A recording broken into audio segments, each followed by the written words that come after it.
At 11 years old, doctors told him his body would stop growing. His family couldn't afford the treatment. Every club in Argentina turned him away. Today, he's the greatest soccer player who ever lived. This is the story they don't tell you about Lionel Messi. Rosario, Argentina. 1998. A tiny kid weaves through defenders twice his size. The crowd can't believe what they're seeing. But behind the magic, there's a secret. Lionel Messi has a growth hormone deficiency. Without daily injections that cost over $1,000 a month, he will never grow past 5 feet. His father works at a steel factory. His mother cleans houses part-time. They don't have the money. And in Argentina, in the middle of an economic collapse, nobody does. Here's what most people don't know. Messi's family begged for help. River Plate, one of the biggest clubs in Argentina, watched him play. They saw the talent. Everyone saw the talent. But when they heard the price of his treatment, they walked away. Think about that. The greatest player in history, rejected because of a medical bill. Every night, young Leo injected the hormones himself. One leg one night. The other leg the next. He was 11 years old. He never complained. He never cried in front of his parents. He just kept playing. Because on the field, his size didn't matter. On the field, he was a giant. But time was running out. Without treatment, his career would be over before it even started. And then, one phone call changed everything. Barcelona, Spain. September, 2000. A 13-year-old Messi flies across the ocean for a trial with FC Barcelona. He's so small, the other kids laugh when he walks in. Then the game starts. Silence. The coaches stop taking notes. They just watch. Carlos Rexach, Barcelona's sporting director, arrives late to the trial. He watches for 10 minutes. 10 minutes. And he makes a decision that will change football forever. But here's the problem. Barcelona's board doesn't want to sign him. A foreign kid, 13 years old, with a medical condition that costs a fortune. Too risky. Too expensive. Weeks go by. The Messi family is ready to fly home. Leo's father gives Barcelona an ultimatum: sign him now, or we leave forever.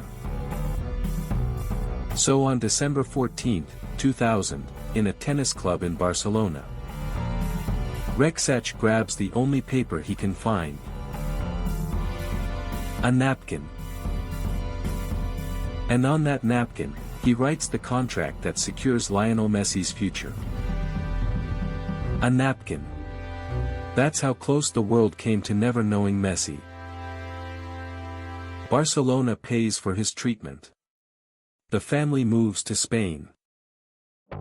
But the hardest part is just beginning. Nobody talks about what happened next.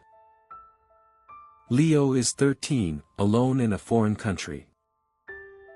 His mother and siblings move back to Argentina. He stays with his father. He cries every night. He barely speaks. His teammates call him the mute. For an entire year, paperwork problems mean he can barely play official games. Any other kid would have quit.